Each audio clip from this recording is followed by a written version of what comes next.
നമസ്കാരം. സോഷ്യോ ഹോറോസ്കോപ്പിൻ്റെ പുതിയൊരു അധ്യായത്തിലേക്ക് ഏവർക്കും സ്വാഗതം. നമ്മുടെ കവടി നിരത്തലും മഷിനോട്ടവും ഒക്കെ കാര്യമായിട്ട് പുരോഗമിക്കുന്ന അവസരത്തിൽ നമ്മുടെ PV അൻവർ സാബിൻ്റെ ഭാവി എന്തായിരിക്കും എന്നറിയാനായിട്ട് അദ്ദേഹത്തിൻ്റെ സാമൂഹ്യ മാധ്യമങ്ങളിലെ ചില ആരാധകർ ഈ കഴിഞ്ഞ ദിവസം നമ്മളെ സമീപിച്ചിരുന്നു. നമുക്ക് പിന്നെ അങ്ങനെ വലിപ്പ ചെറുപ്പമൊന്നുമില്ല. ദേശീയവാദിയൊക്കെ ആണെങ്കിലും ഈ തൊഴിലിൻ്റെ ഭാഗമായിട്ട് ആര് നമ്മുടെ മുമ്പിൽ വന്നിരുന്നാലും നമ്മൾ കവടി നിരത്തി നോക്കി അവരുടെ ഭാവി പറഞ്ഞു കൊടുക്കും. PV അൻവറിൻ്റെ ഭാവി വളരെ ഉജ്ജ്വലമാണ്. പണിക്കര നമ്പിനവൻ ഉജ്ജ്വലമാകും എന്ന് ജഗതി പണ്ട് പറഞ്ഞിട്ടുണ്ട്. അതുപോലെ ഉജ്ജ്വലമായ ഭാവിയാണ്. എന്നാണെന്ന് വെച്ചാൽ ഇനി അങ്ങോട്ട് എന്തെങ്കിലും ഒരു അത്ഭുതം സംഭവിച്ച് ഈ പിണറായി വിജയൻ എൻ്റെ പിതൃസമാനനാണ് എന്ന് അദ്ദേഹം പറഞ്ഞതുപോലെ VD സതീശൻ എൻ്റെ പിതൃസമാനനാണ്, അല്ലെങ്കിൽ അമ്മാവൻ സമാനനാണ്, അല്ലെങ്കിൽ ബഡേ ഭായ് സമാനനാണ് എന്ന് PV അൻവർ പറയുകയും സാഷ്ടാംഗം പ്രണമിച്ച് സതീശനെ കൊണ്ട് അത് അംഗീകരിക്കുകയും ഭാഗികമായിട്ടെങ്കിലും അംഗീകരിപ്പിക്കുകയും ചെയ്തിട്ടില്ലെങ്കിൽ PV അൻവറിൻ്റെ ഭാവി ഉജ്ജ്വലമായിരിക്കും. പക്ഷെ അംഗീകരിപ്പിച്ചാൽ സതീശനെ കൊണ്ട് അത് അംഗീകരിപ്പിക്കാൻ PV അൻവറിന് സാധിച്ചു കഴിഞ്ഞാൽ ഉജ്ജ്വലമായിരിക്കും ഭാവി. ഇനി മുന്നോട്ട് പോകുമ്പോൾ അൻവറിന് മന്ത്രിസ്ഥാനം കിട്ടുമോ, ആദ്യം UDF വരുമോ എന്നുള്ളത് നമുക്ക് നോക്കാടേ. കാരണം എന്ന് വെച്ച് കഴിഞ്ഞാൽ ഈ തമ്മിത്തല്ലും ബഹളവുമായിട്ട് നടക്കുന്ന അവന്മാർ ഇപ്പോൾ ഈ തദ്ദേശ സ്വയംഭരണ സ്ഥാപനത്തിൻ്റെ ഫലങ്ങളുടെ പിൻബലത്തിൽ ഒന്ന് ഉണർന്നെണീറ്റ് ഐക്യം ജനങ്ങളുടെ മുമ്പിൽ കാണിച്ചിട്ടുണ്ടെങ്കിലും മുഖ്യമന്ത്രി കുപ്പായം തയ്പ്പിച്ച് 18 മുതൽ 89 വയസ്സ് വരെയുള്ളവർ പാർട്ടിയിൽ ക്യൂ നിൽക്കുകയാണ്. വണ്ടി പിടിച്ചും വണ്ടി പിടിക്കാതെയും നടന്നും ഇഴഞ്ഞുമൊക്കെ മുഖ്യമന്ത്രി കസേരകളിലേക്ക് എത്താനുള്ള ശ്രമങ്ങൾ നടത്തിക്കൊണ്ടിരിക്കുന്ന ഒരു പാർട്ടിയാണ് UDF. അപ്പോൾ ആദ്യം ഈ സാധ്യത ഇപ്പോൾ തദ്ദേശ സ്വയംഭരണ സ്ഥാപനങ്ങളിലേക്ക് നടന്ന തിരഞ്ഞെടുപ്പിൽ ഉയർന്നു വന്ന സാധ്യത അവർ തന്നെ ഇല്ലാതാകുമോ, അതോ ഐക്യം നിലനിർത്തി തന്നെ മുന്നോട്ട് പോകുമോ എന്നുള്ളത് കണ്ടറിയണം. എന്നിട്ടല്ലേ PV അൻവറിൻ്റെ കാര്യം. അപ്പോൾ PV അൻവറിൻ്റെ കാര്യം അപ്പോൾ നോക്കാം നമുക്ക്. PV അൻവറിൻ്റെ ശത്രുക്കളുടെ കാര്യം, അദ്ദേഹത്തിൻ്റെ ഭാവി ഉജ്ജ്വലമാകുമോ എന്നുള്ളതനുസരിച്ചിരിക്കും. അത്രയും PV അൻവറും UDFൻ്റെയും കാര്യം. ഇനി ആ വിഷയം തൽക്കാലം വിടാം. കാരണം അതിന് ഇനി നിയമസഭാ തിരഞ്ഞെടുപ്പിന് മാസങ്ങളുണ്ട്. ഒരു 3 മാസമെങ്കിലും ഏറ്റവും ചുരുങ്ങിയതുണ്ട്. ആ വിഷയങ്ങളെ സംബന്ധിച്ച് അന്ന് കൂടുതൽ ചർച്ച ചെയ്യാം. ഇപ്പോൾ ഒന്ന് പറഞ്ഞു എന്ന് മാത്രം. ഈ PV അൻവറിൻ്റെ അനുഭാവി ഇവരൊക്കെ എവിടെയാണ് എന്നുള്ളതാണ്. ഈ അനുഭാവികളൊക്കെ 1-2 പേരായിട്ട് വല്ലപ്പോഴൊക്കെ എൻ്റെ മുമ്പിൽ മാത്രം വന്ന് ചാടുന്നത് എന്താണെന്നാണ് ഞാൻ ആലോചിക്കുന്നത്. അതെന്തോ ആവട്ടെ, നമുക്ക് നമ്മുടെ വിഷയത്തിലേക്ക് കിടക്കാം. അപ്പോൾ കവടി നിരത്താനുള്ള രണ്ടാമത്തെ വിഷയം വന്നത് ഒരു 2 പേര് ഒരുമിച്ചാണ്. ഇവർ സുഹൃത്തുക്കളല്ല, ശത്രുക്കളാണ്. പക്ഷേ സാഹചര്യവശാൽ അല്ലെങ്കിൽ വിധിയുടെ വിളയാട്ടത്താൽ ഇവരൊരുമിച്ചാണ് മുന്നിലെത്തിയത്. ഒന്ന്, സിനിമാ നടൻ ദിലീപിൻ്റെ ഒരു വലിയ ആരാധകൻ. 2, ഒരു ഫെമിനിസ്റ്റായ സിനിമാ നടൻ ദിലീപിൻ്റെ ഏറ്റവും വലിയ ശത്രുക്കളിലൊരാൾ. നമ്മുടെ ഈ ബസ്സിൽ ദിലീപിൻ്റെ സിനിമ പോയിട്ട് ബസ് ദിലീപിൻ്റെ സിനിമയുടെ പോസ്റ്റർ ഒട്ടിച്ചിരിക്കുന്ന വീഥികളിൽ കൂടെ പോലും പോകാൻ പാടില്ല എന്നുള്ള ഉറച്ച വിശ്വാസമുള്ള, ഉറച്ച തത്വശാസ്ത്രങ്ങളുള്ള ഒരു ഫെമിനിസ്റ്റ്. ഇവർക്ക് 2 പേർക്കും അറിയേണ്ടത് ദിലീപ് അകത്ത് പോകുമോ. ദിലീപ് സിനിമകളിൽ ഇനി അകത്ത് പോയേക്കാം, പക്ഷേ ജയിലറകളിലേക്ക് ദിലീപ് പോകുവാനുള്ള സാധ്യതകൾ വളരെ കുറവാണ്.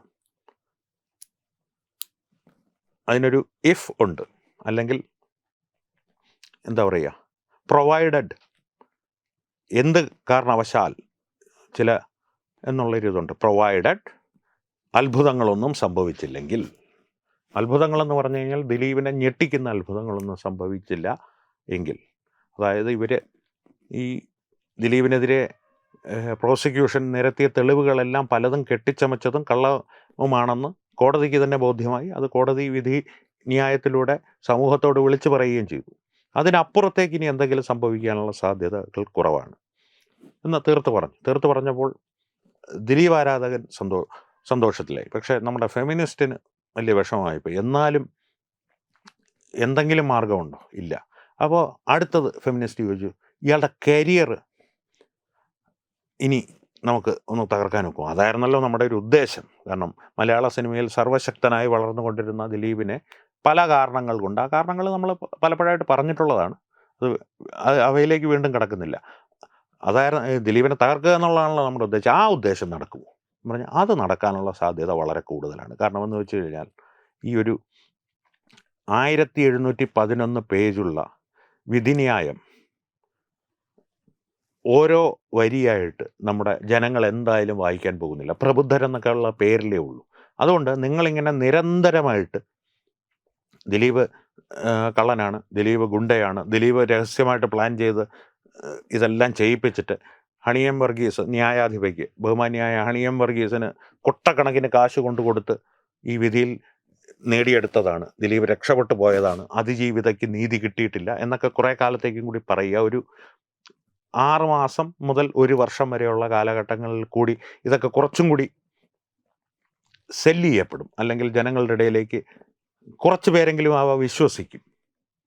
അത്തരത്തിലുള്ളൊരു സാഹചര്യമുണ്ട്. അതുകൊണ്ട് തന്നെ ദിലീപിന് കുറച്ചൊരു തിരിച്ചടികൾ നേരിടാം നിങ്ങളുടെ ഈ പ്രചാരണങ്ങൾ കൊണ്ട്. പക്ഷേ ഇതൊക്കെ ചെയ്യുമ്പോഴുള്ളൊരു കാര്യമെന്ന് പറഞ്ഞു കഴിഞ്ഞാൽ ഒരു കാര്യം ശ്രദ്ധിക്കുക, എന്ത് ആഭിചാരം ചെയ്യുമ്പോഴും അതിന് തിരിച്ചടികൾ ഉണ്ടാവും, അതുറപ്പാണ്. അതാണ് ആഭിചാര കർമ്മങ്ങളുടെ ഒരു തത്വം. അപ്പോൾ ഈ ദിലീപിനെതിരെ നിങ്ങൾ ഈ കുതന്ത്രങ്ങളും കുപ്രചരണങ്ങളും ഒക്കെ നടത്തുമ്പോൾ നിങ്ങളുടെ ഒരു വിശ്വാസ്യത എന്ന് പറയുന്നത് നിമിഷം താഴേക്ക് പോയിക്കൊണ്ടിരിക്കും. ഇപ്പോൾ എന്താ പറയുക, ശബ്ദ ആക്ടിവിസ്റ്റായ ആൻറ്റി ആണെങ്കിലും ഈ ദിലീപിൻ്റെ പോസ്റ്ററുള്ള വഴികളിൽ കൂടെ ബസ് ഓടിക്കാൻ പാടില്ല എന്ന് പറയുന്ന ഫെമിനിസ്റ്റ് ആണെങ്കിൽ, ലോക്കൽ ഫെമിനിസ്റ്റ് ആണെങ്കിലും, അത് ഏത് തലത്തിൽ നിൽക്കുന്നവരാണെങ്കിലും അവരുടെ സ്വന്തം വിശ്വാസ്യത നശിപ്പിച്ചുകൊണ്ട് വേണം ദിലീപിനെ നശിപ്പിക്കാൻ ശ്രമിക്കാൻ. അതിനും ദീർഘകാലം ഒന്നും ഫലം കിട്ടുമെന്ന് തോന്നുന്നില്ല എന്ന് പറഞ്ഞപ്പോഴത്തേക്ക് വലിയ വിഷമമായിപ്പോയി. എന്നാലും കുഴപ്പമില്ല, നമ്മുടെ ഒരു ഉദ്ദേശം സാധിക്കാനായിട്ട് ഈ എന്താ പറയുക, ഇസ്ലാമിക ഭീകരവാദികളെ പോലെയാണ്. സ്വയം പൊട്ടിത്തെറിച്ചാണെങ്കിലും കുറേ എണ്ണത്തിനെ അങ്ങ് കൊല്ലണമെന്ന് പറഞ്ഞാൽ, സ്വയം പൊട്ടിത്തെറിച്ചാണെങ്കിലും നമ്മൾ ദിലീപിനെ കുറച്ചു കാലത്തേക്കെങ്കിലും ഒന്ന് വിഷമിപ്പിക്കാമല്ലോ എന്നുള്ള സന്തോഷത്തിൽ ഫെമിനിസ്റ്റ് പോയി. ദിലീപിൻ്റെ ആരാധകൻ ചോദിച്ചു, അണ്ണാ ഇതൊക്കെ നടക്കുമോ? പറഞ്ഞു, നടക്കൂടെ, അവർക്ക് വേറെ പണിയൊന്നുമില്ലല്ലോ, അപ്പം നമുക്കിതിൽ തിരിച്ചെന്തെങ്കിലും ചെയ്യാൻ നോക്കുമോ? ഞാൻ പറഞ്ഞു, നിനക്ക് മാനാഭിമാനമൊക്കെ കളഞ്ഞ് ഇവരുടെയൊക്കെ പിന്നാലെ ഇവരൊക്കെ പ്രചരിപ്പിക്കുന്ന ഈ കുപ്രചരണങ്ങൾക്കെതിരെ അനുദിനം പ്രതികരിക്കാനുള്ള ശേഷി നിനക്കുണ്ടെങ്കിൽ ശ്രമിച്ചു നോക്ക്. പക്ഷേ അതിനുള്ളൊരു പ്രശ്നമെന്ന് പറഞ്ഞാൽ, നീ എന്ത് പ്രതികരിക്കാൻ പോയാലും അപ്പുറത്ത് നിൽക്കുന്നത് സ്ത്രീ ആയതുകൊണ്ട് സ്ത്രീ വിരുദ്ധത പറഞ്ഞ് നീ ഉള്ള പോകാൻ സാധ്യതയുണ്ട്. ദിലീപ് ഉള്ള പോയാലും ഇല്ലെങ്കിലും നീ ചിലപ്പോൾ ഉള്ള പോകാൻ സാധ്യതയുണ്ട്. അതിന് സാധിക്കുമോ നിനക്ക്? അതിനുള്ള ശേഷിയുണ്ടോ? ശേഷിയും ക്ഷേമൂഷിയൊക്കെ ഉണ്ടാ ചോദിച്ചപ്പോഴത്തേക്ക് ഞാൻ പറഞ്ഞ്, അണ്ണാ ഒന്ന് ശ്രമിച്ചു നോക്കാം. പക്ഷേ ഈ പറയുന്ന പോലെ നമ്മളെ എടുത്ത് അകത്തിട്ട് ഇടിച്ച് ഇഞ്ച പരുവാക്കി ബാക്കി ഇത് ചെയ്യാതിരിക്കുന്നവരെയും കൂടി അവന്മാർ പേടിപ്പിച്ച് നിർത്തൂലേ അതിന്? ഞാൻ പറഞ്ഞു, അത് ചെയ്യും, നീ ഒരു രക്തസാക്ഷിയായിട്ട് നിൽക്കും എന്ന് പറഞ്ഞപ്പോഴത്തേക്ക് പറഞ്ഞു, വേണ്ടണ്ണ, അണ്ണൻ പറഞ്ഞ പോലെ ഒരു 6 മാസം 1 കൊല്ലം തന്നല്ലേ തൊന്തരവ്, നോക്കാം എന്ന് പറഞ്ഞ് അദ്ദേഹവും പോയി. അടുത്ത വന്ന ആൾ നമ്മുടെ ഒരു അയ്യപ്പ ഭക്തനായിരുന്നു. അയ്യപ്പ ഭക്തൻ ആകെപ്പാടെ അസ്വസ്ഥനും ആശങ്കാകുലനുമാണ്. സാറേ, ഈ ശബരിമല സ്വർണവും പഞ്ചലോഹ വിഗ്രഹമൊക്കെ കൂടി അവന്മാർ എടുത്ത് വിൽക്കുമോ? ഞാൻ പറഞ്ഞു, ഇനി എന്തോന്ന് വിൽക്കാനിടേ, വിറ്റില്ലേ ഉള്ളതല്ല? അല്ല സാറേ, ഈ കുറേ ഇനിയുണ്ടല്ലോ ബാക്കി. ഞാൻ പറഞ്ഞു, അതും കൂടി വിൽപ്പിക്കുന്നു? അല്ല, വിൽപ്പിക്കരുത്, അതിനെന്താണ് മാർഗം എന്നറിയാൻ വന്നതാണ്. ഞാൻ ചോദിച്ചു, അത് മാർഗം ഞാൻ പറഞ്ഞു തരാം, പറഞ്ഞു തന്നാൽ അത് ചെയ്യാനുള്ള ഒരു കപ്പാസിറ്റിയൊക്കെ ഉണ്ടോ ചോദിച്ചപ്പോഴത്തേക്ക്, ഇല്ല, സാമൂഹ്യ മാധ്യമങ്ങളിൽ പോയിരുന്ന് അത് പറയാമല്ലോ, നമുക്ക് എണ്ണി പറയാമല്ലോ, എണ്ണി പറഞ്ഞിട്ട് ഒരു മനസ്സുഖം കിട്ടുമല്ലോ സാറേ, അയ്യപ്പ സ്വാമിക്ക് വേണ്ടിയിട്ട് എന്തെങ്കിലും ചെയ്യാൻ ഉള്ളൂ. ഞാൻ പറഞ്ഞു, അങ്ങനെയുള്ള തരംതിരിച്ചുള്ള സാധനം ഞാൻ തന്നെ സാമൂഹ്യ മാധ്യമങ്ങളിൽ പറഞ്ഞോളാം. കാരണം എന്ന് വെച്ച് കഴിഞ്ഞാൽ 10 ലൈക്കെങ്കിലും എനിക്ക് കൂടുതൽ കിട്ടട്ടെ, അത് ഞാൻ നിനക്ക് തരണം. ഞാൻ പറഞ്ഞു, അല്ല വേണ്ട, എന്നാലും രഹസ്യമായിട്ട് ഞാൻ പറയണില്ല, എന്നാലും ഒന്ന് രഹസ്യമായിട്ട് ഒരു 1-2 പോയിന്റുകളെങ്കിലും. ഞാൻ പറഞ്ഞ്, അതിനെക്കുറിച്ചുള്ള പോയിന്റുകളൊന്നും പറഞ്ഞു തരില്ല. ഒന്ന് നോക്കിയപ്പോൾ ഈ സ്വർണ്ണക്കൊള്ള, പഞ്ചലോഹ വിഗ്രഹ കടത്ത്, ഇത് സംബന്ധിച്ച അന്വേഷണങ്ങൾ, ഇതൊക്കെ ഏത് ദിശയിലേക്കാണ് ഇപ്പോൾ പോയിക്കൊണ്ടിരിക്കുന്നത്, എന്താണ് ഇനി ഭാവിയിൽ സംഭവിക്കാനുള്ള സാധ്യത എന്ന് വേണമെങ്കിൽ പറഞ്ഞു തരാം.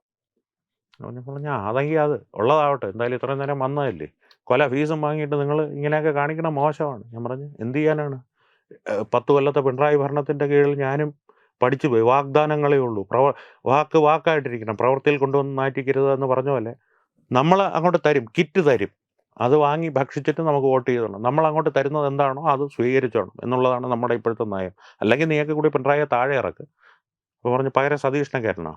പറഞ്ഞു, അതാ വേണ്ട, പക്ഷെ എന്തെങ്കിലും ചെയ്, തൽക്കാലം നമുക്ക് ജോലിയിലേക്ക് വരാം, നമ്മുടെ തൊഴിലിലേക്ക് വരാം എന്ന് പറഞ്ഞ് ഒരു കവടിയൊക്കെ നിരത്തി നോക്കിയിട്ട് ഈ ശബരിമല സ്വർണ്ണക്കൊള്ളയുടെയും അതുമായിട്ട് ബന്ധപ്പെട്ട അന്വേഷണങ്ങളുടെയൊക്കെ കാര്യം ഒന്ന് നോക്കിയപ്പോൾ സത്യം പറഞ്ഞാൽ ഞെട്ടിപ്പോയി.